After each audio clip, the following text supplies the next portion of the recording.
हम्म, लोकतंत्र का एक बहुत ही अजीब और शायद सबसे क्रूर विरोधाभास क्या है? मतलब जो व्यवस्था समाज के एक बड़े हिस्से को रोजमर्रा की जिंदगी में सबसे ज्यादा हाशिए पर धकेल देती है। बिल्कुल किनारे कर देती है। हाँ, वही हिस्सा चुनाव के दिन उस व्यवस्था का रथ खींचने के लिए सबसे आगे खड़ा होता है। चिलचिलाती धूप में रैलियां निकालना हो या नारे लगाना हो। जी, और व्यवस्था को बचाए रखने के लिए अपना सब कुछ दांव पर लगा देना। एकदम सही। तो ऐसा आखिर होता क्यों है? आज की हमारी इस गहरी चर्चा का विषय राजनीति, पहचान और हाशिए के समाज के बीच इसी गहरे मनोवैज्ञानिक खेल को उजागर करता है। और इसके लिए हमारे पास आज जो स्रोत है वो बहुत ही प्रासंगिक है। हाँ, हमारे पास बच्चा लाल उन्मेष जी द्वारा रचित एक बहुत ही तीखी और प्रभावशाली कविता है, कौन जात हो भाई। ये असल में एक संवाद है। एक राजनेता और एक दलित व्यक्ति के बीच का संवाद है ना। बिल्कुल। और आज हमारा मकसद सिर्फ इस कविता को पढ़ना नहीं है, बल्कि इस बात का विश्लेषण करना है कि चुनाव के मौसम में पहचान का कैसे इस्तेमाल किया जाता है। मैं इस चर्चा की शुरुआत में अपना एक नजरिया रखना चाहता हूँ। जी बताइए। देखिए, अक्सर घरों में एक पुरानी अलमारी होती है ना। सबके घरों में होती है। तो उस अलमारी के सबसे अंधेरे कोने में कुछ ऐसे कपड़े रखे होते हैं जिन्हें सालों साल भुला दिया जाता है। उन पर बस धूल जमती रहती है। और उन्हें कोई पूछता भी नहीं है। बिल्कुल नहीं पूछता। लेकिन फिर अचानक से 5 साल बाद कोई बड़ा त्योहार आता है।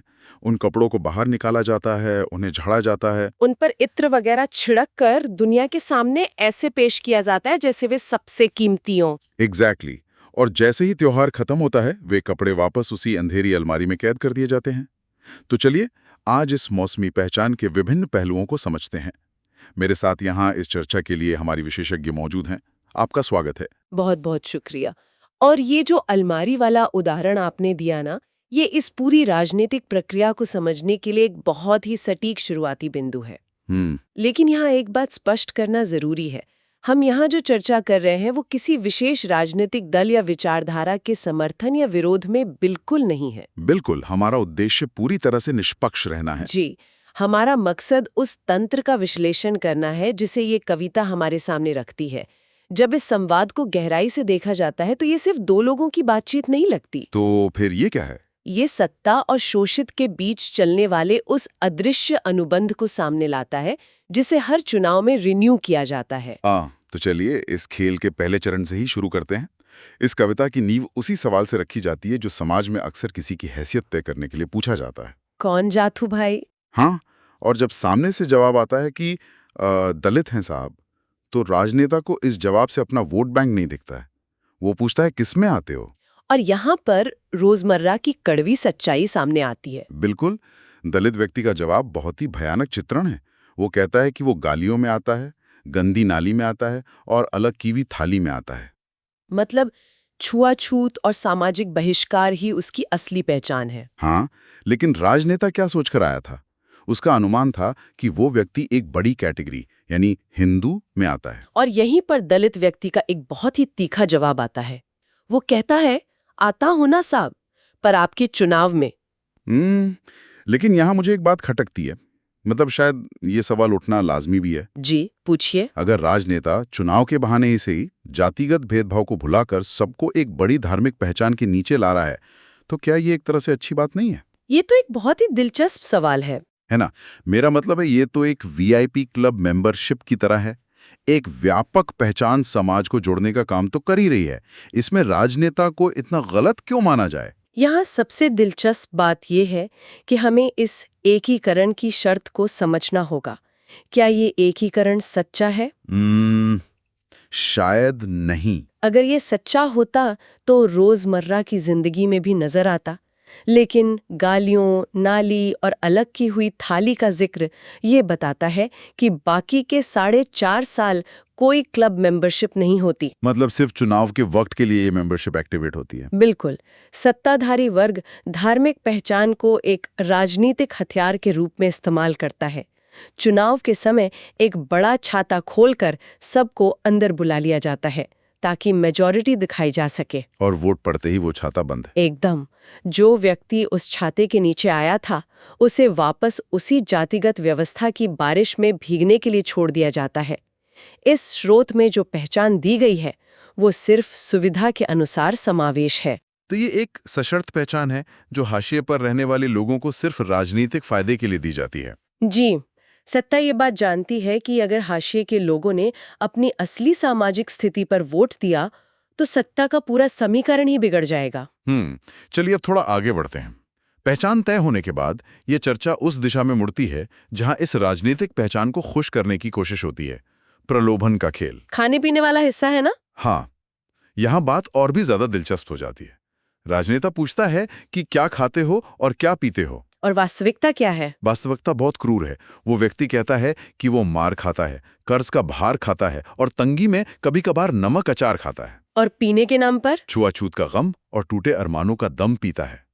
लेकिन राजनेता की सोच देखिए, उसे लगता है कि ये लोग तो बस मुर्गा खाते हैं और शराब पीते हैं। और फिर से वही व्यंग्यात्मक जवाब आता है, खाता हूं ना साहब, पर आपके चुनाव में। तो मेरा सवाल ये है कि क्या राजनेता सच में इतना अनजान है, या फिर मुर्गा और शराब बांटना एक सोची समझी रणनीति है ताकि बुनियादी आर्थिक समस्याओं को नजरअंदाज किया जा सके? अगर हम इसे व्यापक संदर्भ में देखें तो ये सत्ता की अज्ञानता बिल्कुल नहीं है। ये बहुत ही सोची समझी तुष्टीकरण की अर्थव्यवस्था है। मतलब जानबूझकर ऐसा किया जा रहा है? बिल्कुल। सत्ताधारी वर्ग शोषित वर्ग की आकांक्षाओं को बहुत ही तुच्छ और बुनियादी मान लेता है। वे यह मान लेते हैं कि गरीब को आसानी से प्रलोभन दिया जा सकता है। और अगर वो उनकी असली भूख को मान लें तो? अगर वे मान लें कि गरीब की असली भूख सम्मान, शिक्षा और समानता की है, तो उन्हें ढांचागत बदलाव करने पड़ेंगे, जमीन सुधारने होंगे, जो कि बहुत महंगा और मुश्किल काम है।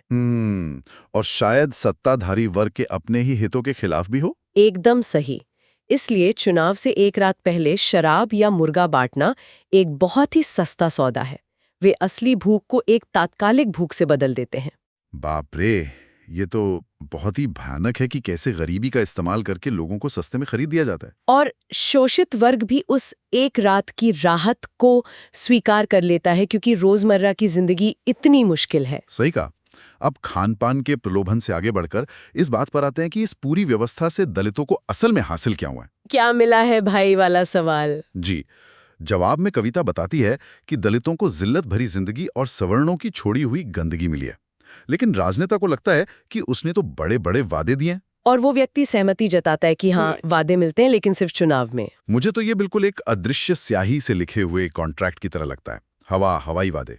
लेकिन इसके बदले में शोषित वर्ग को अपनी गरिमा खोनी पड़ती है। जी, और इसी हिस्से में वो एक बहुत ही भारी शब्द का इस्तेमाल करता है। हाँ, वो कहता है कि उसे राजनेताओं जैसे परजीवियों की बंदगी मिली है। ये शब्द मुझे बहुत छुआ। मतलब खोखले वादे आज भी इतनी बड़ी मुद्रा कैसे बने हुए हैं? और क्या राजनेताओं को परजीवी कहना थोड़ा ज्यादा नहीं है? ये एक बहुत ही महत्वपूर्ण सवाल खड़ा करता है। इस परजीवी शब्द की गहराई में जाना जरूरी है। बताइए। सामान्य तौर पर राजनीति में क्या नैरेटिव गढ़ा जाता है? यही कि राजनेता अन्नदाता है, मसीहा है, वो योजनाएं ला रहा है। हाँ, और जनता सिर्फ लाभर की है। लेकिन कवि ने तस्वीर पलट दी है। असल में निर्भर कौन है? जीव विज्ञान में परजीवी क्या करता है? वो होस्ट का खून चूसता है। बिल्कुल। और वो होस्ट को जिंदा रखता है ताकि खून चूसने की प्रक्रिया चलती रहे। यहाँ असली परजीवी सत्ताधारी हैं, जो शोषितों के वोटों और उनकी गुलामी पर पल रहे हैं। अरे वाह, ये एनालॉजी तो रोंगटे खड़े कर देने वाली है। मतलब राजनेता खुद को दाता बताते हैं, पर असल में वो परजीवी हैं। जी, और जो चुनावी वादे हैं ना, वो उस परजीवी द्वारा छोड़े गए एनेस्थीसिया की तरह हैं, ताकि होस्ट को दर्द का एहसास ना हो और शोषण चलता रहे। कमाल का विश्लेषण है ये। और अगर परजीवी अपना काम कर रहा है तो जाहिर है कोई और है जो मेहनत कर रहा है। बिल्कुल। जो हमें इस चर्चा के अंतिम और सबसे दर्दनाक हिस्से तक लाता है। इस लोकतांत्रिक प्रक्रिया में दलित का वास्तविक श्रम क्या है? कविता में सवाल है, क्या किया है भाई? और जवाब में दैनिक जीवन का कठोर सच सामने आता है। 100 दिन तालाब में काम करना, पसीना बहाना और ठाकरों को सलाम करना। हाँ, लेकिन राजनेता को लगता है कि उन्होंने कोई बड़ा काम किया है। और फिर जो व्यंग्यात्मक पंचलाइन आती है वो कमाल है। हाँ साहब, बड़ा काम किया है, आपके चुनाव का प्रचार। ये विडंबना ही इस पूरी कविता का सार है। तो इस सब का आखिर क्या मतलब है? जो लोग इस व्यवस्था के सबसे बड़े शिकार हैं, वही शारीरिक श्रम करके अपने ही शोषकों को सत्ता में ला रहे हैं। यही तो सबसे बड़ा खेल है। ये तो बिल्कुल ऐसा हुआ ना जैसे कोई कैदी खुद अपनी जेल की दीवारें चुन रहा हो। आप इसे गढ़ी हुई सहमति या मैन्युफैक्चर्ड कंसेंट कह सकते हैं। राजनेताओं के लिए बड़ा काम समाज का कल्याण नहीं, चुनाव जीतना है। जो लोकतंत्र सभी को समान अधिकार देने के लिए बना था, इस कविता में उसे शोषितों से भावनात्मक और शारीरिक श्रम निचोड़ने की एक मशीन के रूप में दिखाया गया है। मतलब शोषण को ही उनका कर्तव्य बना दिया गया है। बिल्कुल। व्यवस्था उन्हें ये यकीन दिला देती है कि राजनेता की जीत ही उनकी जीत है। तो इस गहन चर्चा से हम इस निष्कर्ष पर पहुंचते हैं कि कौन जात हो भाई केवल एक बातचीत नहीं है। जी नहीं, ये लोकतंत्र के उस चेहरे से नकाब उतारती है जहां हर्षीय के लोगों की पहचान, भूख और श्रम का केवल चुनावी इस्तेमाल होता है। और समाज के लिए ये समझना बहुत महत्वपूर्ण है कि ये राजनीतिक नैरेटिव कैसे घड़े जाते हैं। क्या समाज केवल चुनाव के समय दी गई अस्थायी पहचानों को ही देखता है, या फिर उन लोगों की रोजमर्रा की जिल्लत को भी महसूस करता है? ये एक बड़ा सवाल है। बिल्कुल। ये चर्चा हम सभी को सोचने पर मजबूर करती है कि सत्ता और शोषित का ये चक्र आखिर काम कैसे कर रहा है। और ये चक्र तब तक चलेगा जब तक हम इन मौसमी वादों पर सवाल नहीं उठाएंगे। सही कहा आपने।